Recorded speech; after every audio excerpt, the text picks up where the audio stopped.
Hello my dear students, कैसे हैं आप सभी। आप सभी स्वस्थ होंगे, मस्त होंगे और अच्छी तरीके से पढ़ाई कर रहे होंगे। जैसा कि आप देख रहे हो कि हमारी जो टेंस की सीरीज चल रही है उसमें अब तक हम 5 पार्ट्स जो हैं वो कवर कर चुके हैं। अब आपके सामने मैं लेके आया हूँ एक नया पार्ट, ठीक है। ये है आपका 6 और इसके अंदर जो है हम कुछ और नए कॉन्सेप्ट्स जो हैं वो सीखने वाले हैं।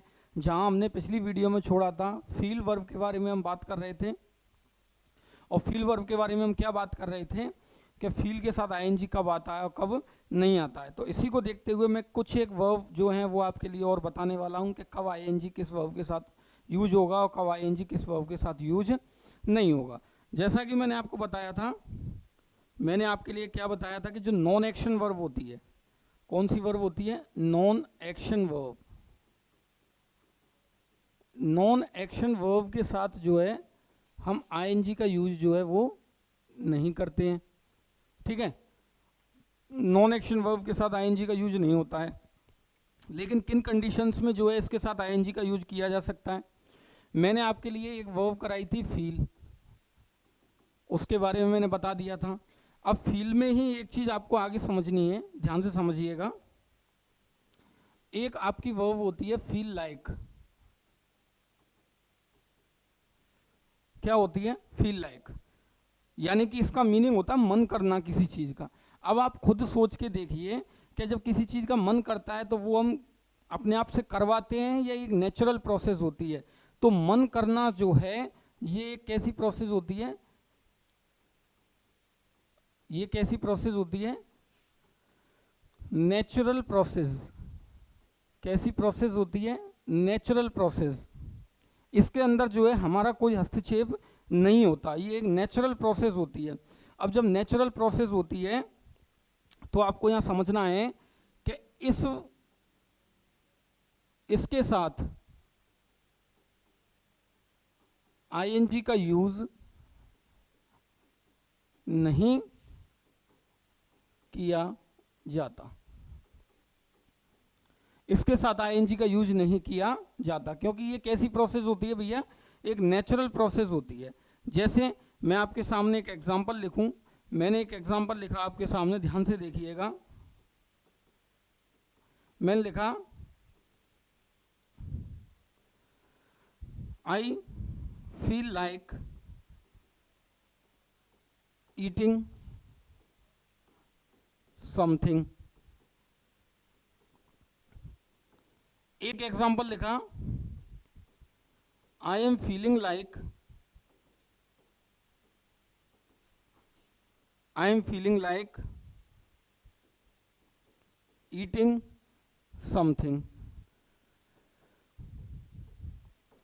मैंने आपके सामने दो एग्जांपल लिखे, I feel like eat something और I am feeling like eating something, ठीक है। अब आप इन दोनों एग्जांपल्स को ध्यान से देखिएगा। मेरा कुछ खाने का मन हो रहा है, ये जो है हमने कौन से टेंस में यूज किया है, इंडेफिनिट में, फील लाइक। और यहां मैंने क्या लगाई है, आपकी कंटिन्यूअस।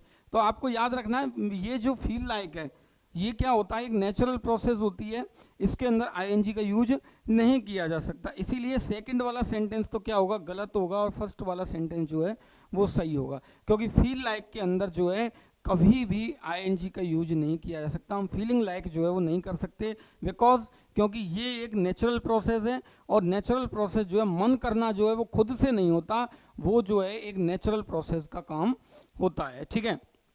तो ये हमने सीखा। अब इसके बाद एक और वर्ब जो है हम सीखने वाले हैं, यहाँ पे ध्यान से देखिएगा।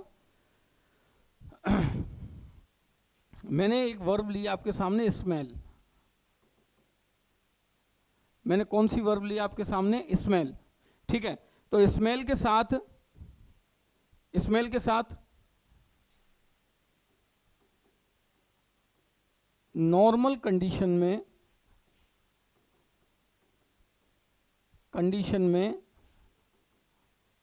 आईएनजी का यूज नहीं होगा। स्मेल के साथ नॉर्मल कंडीशन में आईएनजी का यूज नहीं होगा, ठीक है। लेकिन एक स्पेशल कंडीशन एक स्पेशल कंडीशन के अंदर इसके साथ आईएनजी का यूज किया जा सकता है। एक स्पेशल कंडीशन क्या बनती है, जैसे मैं आपके सामने एग्जांपल लिखूं, मैंने लिखा I can not eat this dish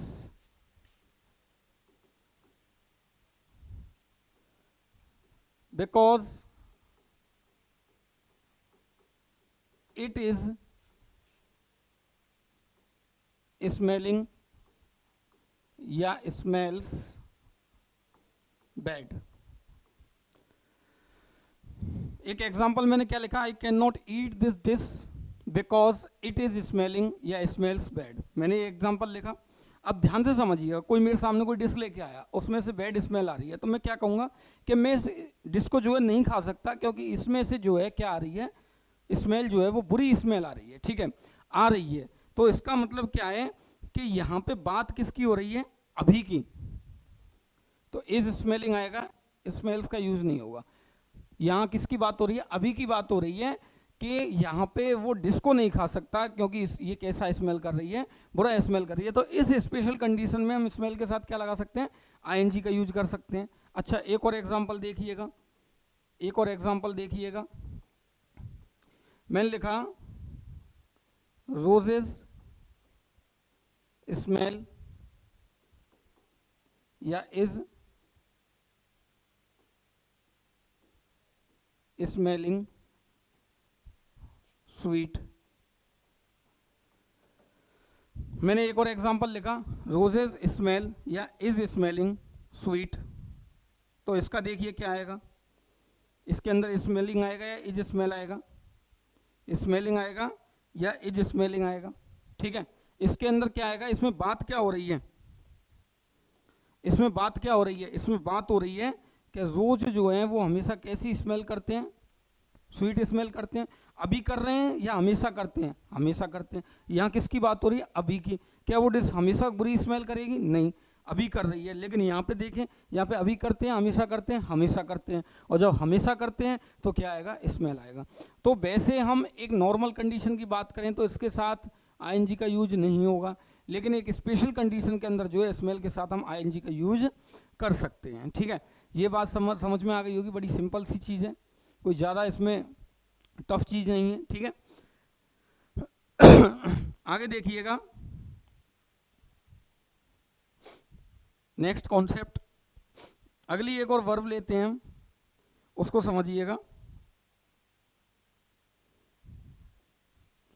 अगली वर्ब है आपके सामने हियर। अगली वर्ब क्या है आपके सामने, हियर। अब हियर को अच्छे से समझिएगा कि हियर का यूज जो है किन परिस्थितियों में हम आईएनजी लगा सकते हैं और किन परिस्थितियों में हम जो है आईएनजी नहीं लगा सकते, ठीक है। तो इसको ध्यान से समझिएगा कि किन परिस्थितियों में हम आईएनजी इसमें यूज कर सकते हैं और किन परिस्थितियों में आईएनजी का यूज नहीं किया जा सकता, ठीक है। देखो, एक नॉर्मल कंडीशन की अगर मैं बात करूं हियर की, एक नॉर्मल कंडीशन की अगर मैं बात करूं हियर की, आई हियर अ नॉइज, मतलब क्या है, आई हियर अ नॉइज, मैं एक आवाज जो है वो क्या करता हूं, सुनता हूं। आई हियर अ नॉइज, मैं एक आवाज जो है वो क्या करता हूं, सुनता हूं, ठीक है। अगर मैं बात करूं हियर की, और हियर का मतलब हो भैया क्या,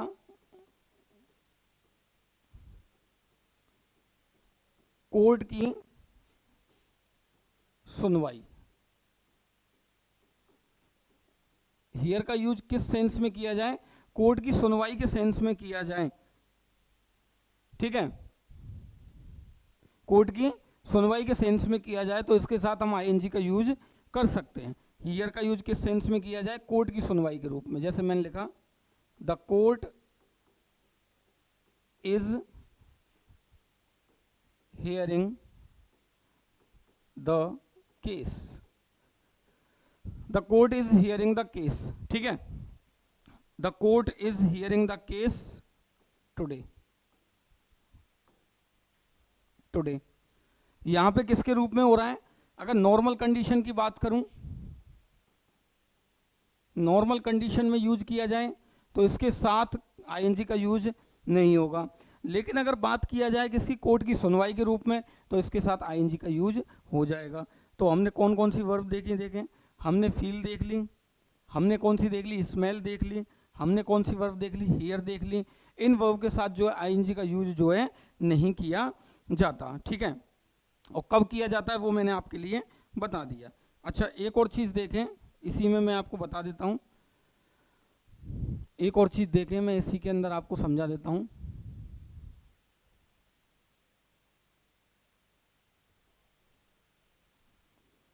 देखो, अगली वर्ब आती है आपकी एक और, टेस्ट। कौन सी वर्ब आती है, टेस्ट वर्ब। अब टेस्ट वर्ब का यूज कब, कैसे और कौन सी कंडीशन में किया जाता है, और इसके साथ आईएनजी कब आती है कब नहीं आती, वो देखिएगा, ठीक है।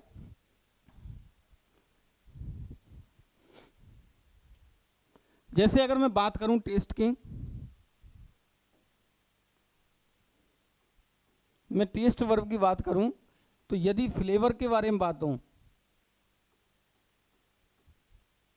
यदि किसके बारे में बात हो, फ्लेवर के बारे में बात हो, यानी कि किसी चीज के फ्लेवर को चेक करने के बारे में बात हो, तो हम जो है इसके साथ आईएनजी का यूज नहीं करेंगे। यदि फ्लेवर को चेक करना, फ्लेवर के बारे में, किसके बारे में बात हो, फ्लेवर के बारे में बात हो, तो इसके साथ आईएनजी का यूज नहीं किया जाएगा। जैसे एक एग्जांपल देखें, द कॉफी टेस्ट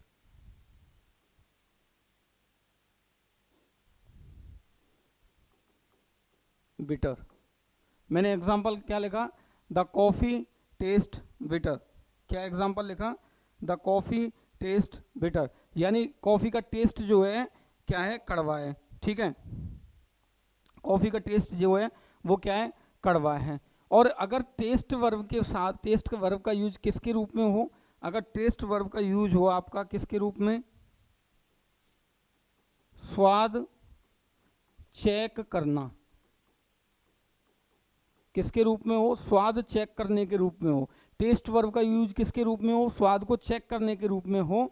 तो देखो इसका एग्जांपल देखिएगा, मैंने लिखा सी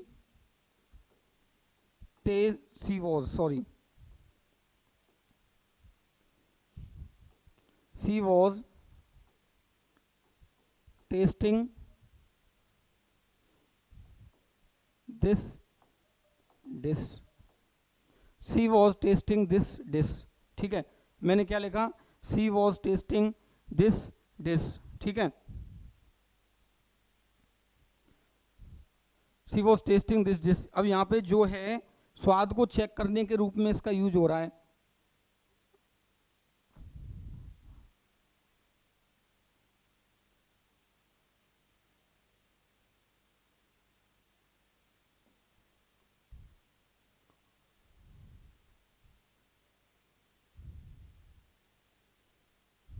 देखो यहाँ पे इसका यूज किसके रूप में हो रहा है, स्वाद को चेक करना। और जब स्वाद को चेक करने के रूप में इसका यूज हो रहा है, तो इसके साथ जो है हम किसका यूज कर सकते हैं, आईएनजी का यूज कर सकते हैं। इसके साथ हम आईएनजी का यूज कर सकते हैं। एक आध एग्जांपल और देख लें,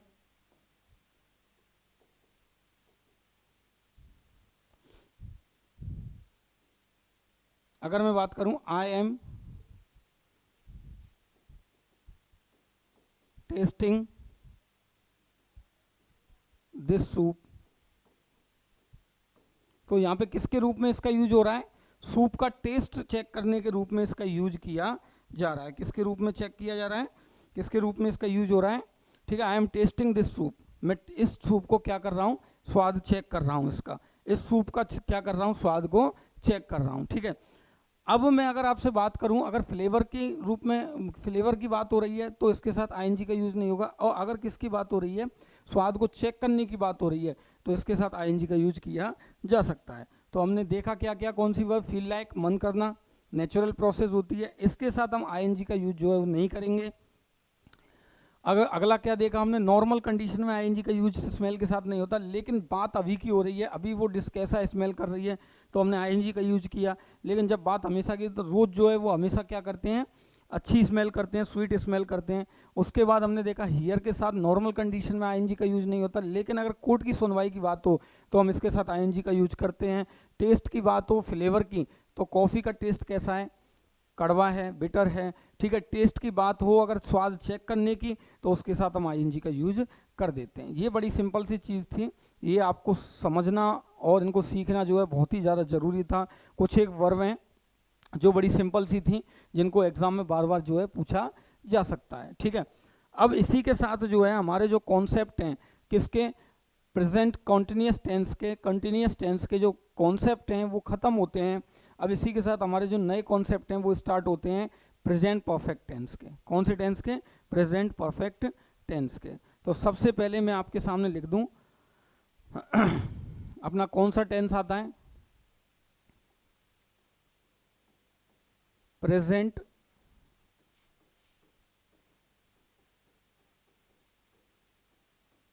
परफेक्ट टेंस। कौन सा टेंस आता है, प्रेजेंट परफेक्ट टेंस। बड़ा सिंपल टेंस है, ठीक है। समझिएगा, देखिएगा कैसे काम करता है, कैसे नहीं करता, ठीक है। देखो, इसके सबसे पहले हम बात करें इसके स्ट्रक्चर की।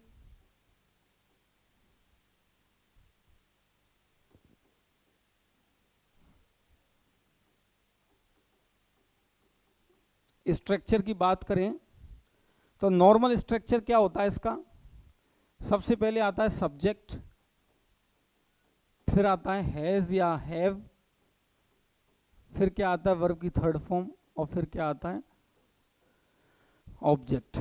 फिर क्या आता है आपका नेक्स्ट, सब्जेक्ट, हैज या have plus not, V third, और फिर क्या आता है ऑब्जेक्ट। हैज या have plus subject plus V third, और फिर क्या आता है ऑब्जेक्ट। ये इसका क्या होता है, नॉर्मल स्ट्रक्चर होता है प्रेजेंट परफेक्ट टेंस का। और प्रेजेंट परफेक्ट टेंस के इस स्ट्रक्चर की हम बात करें तो इस तरीके से जो है वर्क करता है। अब देखो, स्ट्रक्चर वगैरह ये सभी तो नॉर्मल चीज़ें हैं, स्ट्रक्चर वगैरह ये सभी तो नॉर्मल चीज़ें हैं। हम जो है पढ़ने, हमको क्या पढ़ना है, कॉन्सेप्ट जो एग्जाम में पूछे जाते हैं। तो इसका सबसे पहला कॉन्सेप्ट आप क्या समझेंगे, देखो मैं समझा देता हूँ आपके लिए। इसका सबसे पहला कॉन्सेप्ट जो है वो क्या है, देखो समझिएगा।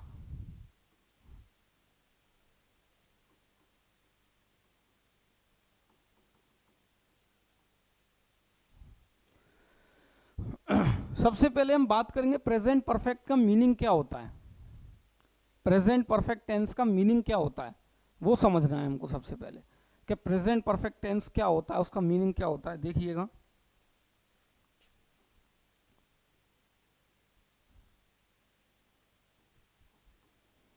Present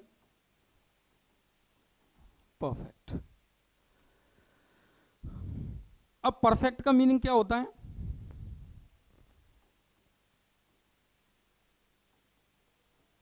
complete action. एक्शन का क्या होना, कंप्लीट होना। अब आप ये बात समझिएगा कि जब कोई भी एक्शन कंप्लीट हो रहा है तो वो एक्शन कंप्लीट कहाँ हो रहा है, वो एक्शन कहाँ कंप्लीट हो रहा है। जैसे ही एक्शन कंप्लीट हुआ, अभी मैं बात करूँ आपसे 10 मिनट पहले, 5 मिनट पहले, 3 मिनट पहले, 2 मिनट पहले, 1 मिनट पहले, कि जो भी एक्शन कंप्लीट हो रहा है वो सब किस में चेंज होता जा रहा है, पास्ट में। किस में चेंज हो रहा है, पास्ट में। तो complete action in past, past में कोई एक्शन कंप्लीट हो जाए, पास्ट में कोई एक्शन क्या हो जाए, कंप्लीट हो जाए, और उसको किससे रिलेट कर दिया जाए, प्रेजेंट से। पास्ट में हुए कंप्लीट एक्शन को किससे रिलेट कर दिया जाए, प्रेजेंट से। यानी कि प्रेजेंट में भी कंप्लीट हुए एक्शन का प्रभाव अगर प्रेजेंट में भी दिखाई दे,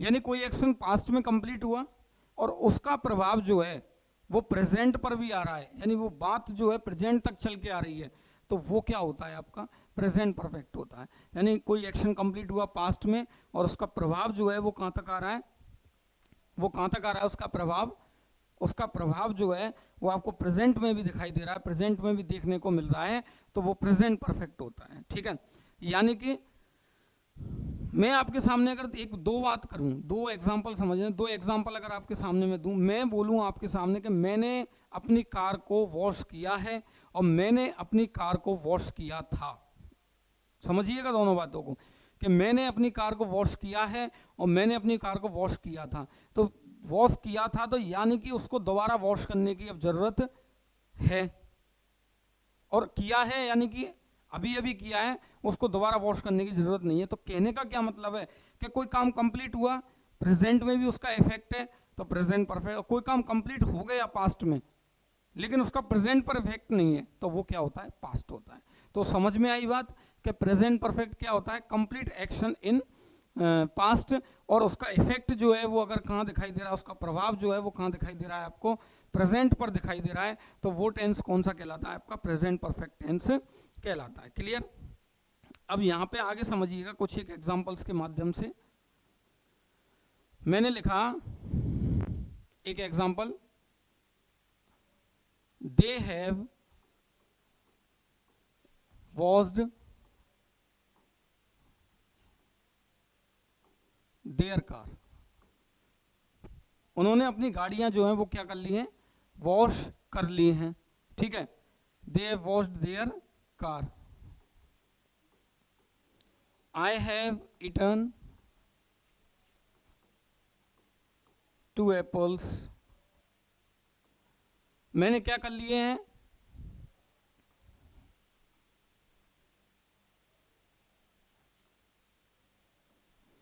मैंने क्या कर लिए हैं, 2 एप्पल जो हैं वो खा लिए हैं। I have eaten 2 apples. ठीक है, आगे देखें, he has watched this movie, उसने इस मूवी को क्या कर लिया है, देख लिया है। तो कहने का क्या मतलब है, जितने भी एक्शन हो रहे हैं उनको जो है किस में रिलेट किया जा रहा है, प्रेजेंट से रिलेट किया जा रहा है, और प्रेजेंट से रिलेट किया जा रहा है तो आपको समझना पड़ेगा कि कि जो एक्शन कंप्लीट हो रहा है पास्ट में और प्रेजेंट से रिलेट किया जा रहा है वो क्या होता है आपका पास्ट परफेक्ट। अब देखो आगे समझिएगा, इसी में अगला कॉन्सेप्ट,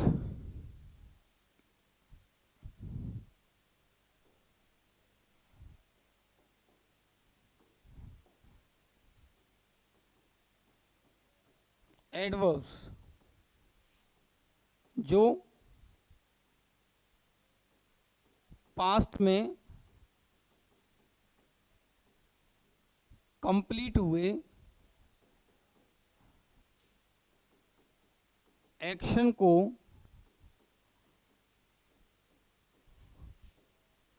प्रेजेंट से रिलेट करने का काम करते हैं। यानी कि उन एडवर्ब्स की बात हो रही है यहाँ पे जो पास्ट में कंप्लीट हुए एक्शन को किससे रिलेट करने का काम करते हैं, प्रेजेंट से रिलेट करने का काम करते हैं। ठीक है, अब ऐसी कौन कौन सी एडवर्ब हैं जो पास्ट में कंप्लीट हुए एक्शन को, ठीक है, किससे प्रेजेंट से रिलेट करने का काम करते हैं, वो एडवर्ब कौन कौन सी होती हैं देखिएगा। एक होती है आपकी एवर, नेवर, पास्ट में कंप्लीट हुआ एक्शन जिसको प्रेजेंट से रिलेट करते हैं, रिसेंटली, लेटली, ठीक है, सिंस, yet, so far, ठीक है, ever, never, recently, lately, since, yet, so far, already, etcetera.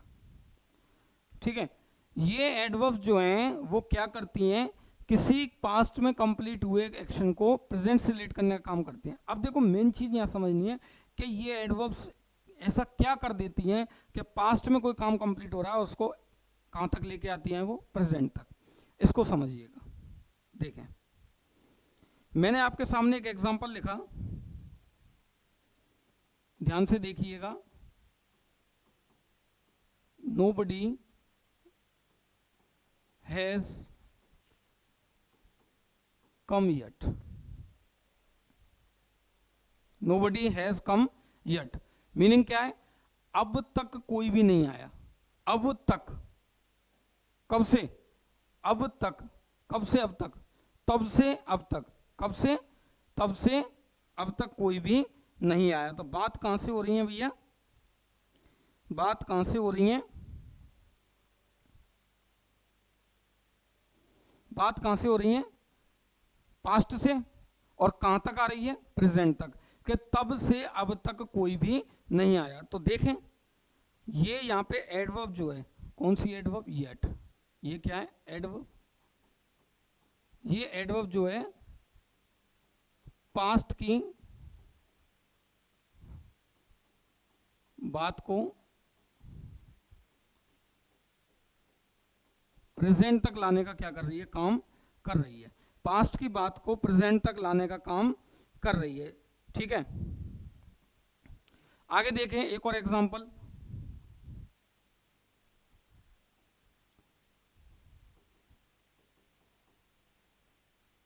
They have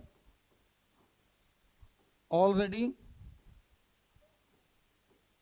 वॉज्ड,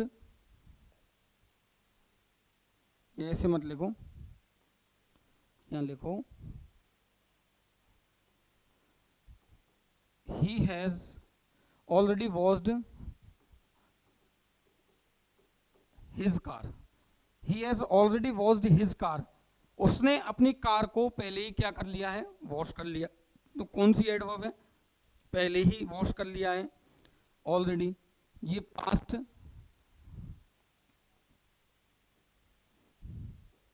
कौन सी एडवर्ब है, ऑलरेडी।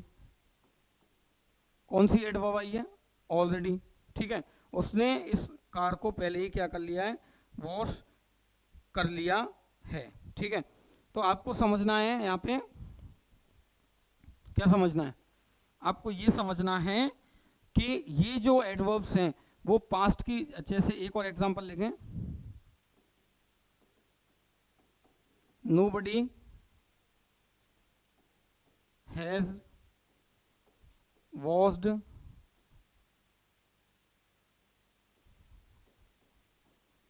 Mohan's car yet. अब तक मोहन की कार को किसी ने वॉश नहीं किया है। इसका मतलब क्या है कि कब से, पास्ट से। बात कहां से हो रही है, पास्ट से, और रिलेट कहां हो रही है, प्रेजेंट पर। रिलेट कहां हो रही है, प्रेजेंट पर। पास्ट से बात हो रही है और रिलेट कहां हो रही है, प्रेजेंट पर, कि अब तक मोहन की कार को किसी ने वॉश नहीं किया है। तो कहने का मतलब क्या है, इनके अंदर, सभी के अंदर देखें,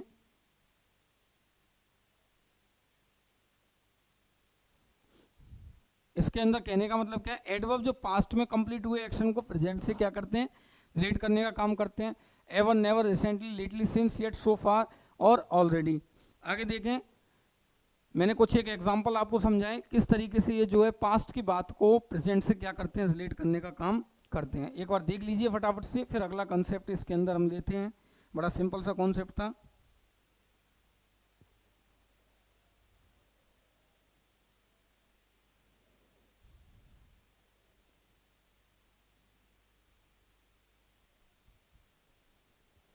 देखो आगे देखें, मैंने आपके सामने एक एग्जांपल लिखा,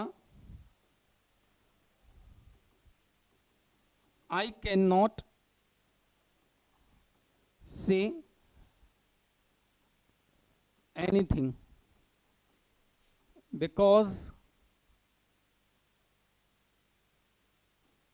because I did not read the documents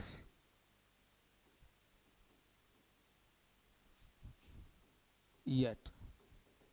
I cannot say anything because I did not read the documents yet. ठीक है.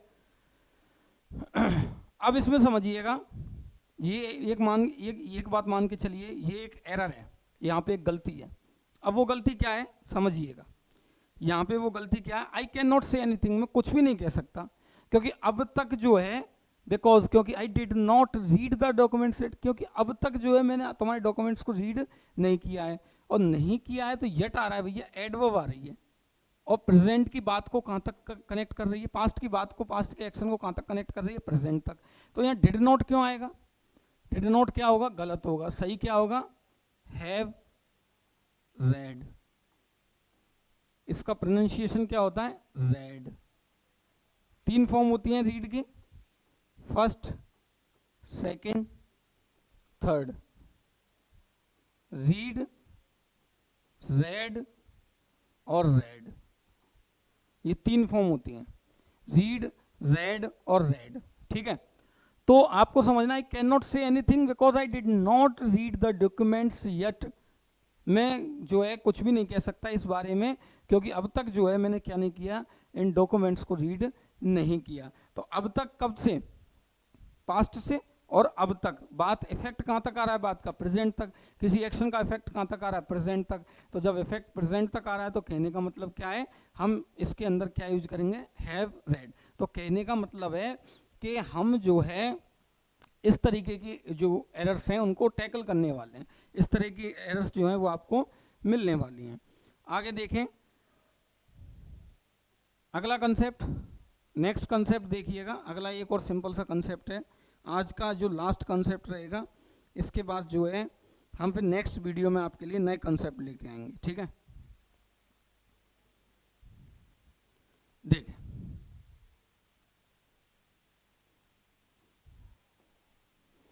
अगला कॉन्सेप्ट है आपके सामने,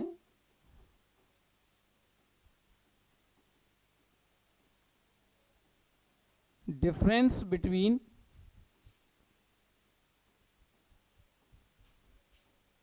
been and gone. Difference between been and gone. Been और गॉन के अंदर क्या अंतर हो सकता है, बीन और गॉन के अंदर क्या अंतर हो सकता है, समझिएगा, बात कीजिएगा. देखो मैंने एक एग्जांपल लिखा आपके सामने,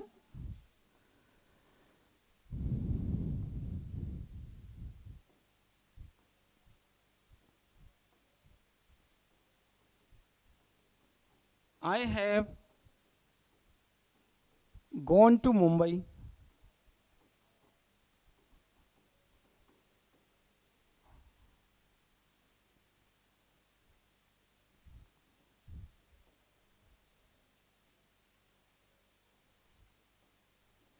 मैंने लिखा he has gone to Mumbai.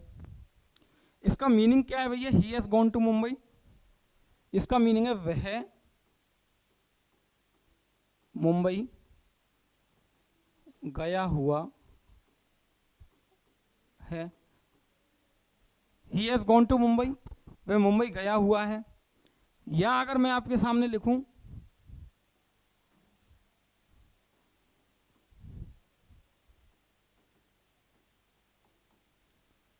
he has been to Jaipur. अब इसका मीनिंग क्या होगा, वह जयपुर होकर आ गया. वह जयपुर होकर आ गया. देखो आप समझ में आ गया होगा डिफरेंस. बीन का यूज कर रहे हैं तो वह जयपुर होकर आ गया, यानी कि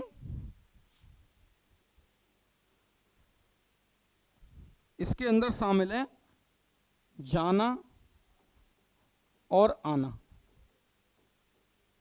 और इसके अंदर शामिल है ओनली जाना, यानी टू वे प्रोसेस और one way process. Two way process और वन वे प्रोसेस कहने का मतलब क्या है, इसके अंदर अगर आप यूज करोगे he has gone to Mumbai, यानी कि वो चला गया है, मुंबई गया हुआ है, और यहाँ पे अगर आप बीन यूज करोगे तो वह जयपुर जो है होकर आ गया है। तो कहने का मतलब क्या है कि बीन और गॉन में बस सिंपल सा डिफरेंस है कि जब आप यूज करते हो गॉन का तो केवल जाने की बात होती है, और जब आप यूज करते हो बीन का तो केवल जाने और आने दोनों की बात हो जाती है। ठीक है, अब यहाँ पे मैं एक एग्जांपल और आपको समझाना चाहता हूँ, छोटा सा है।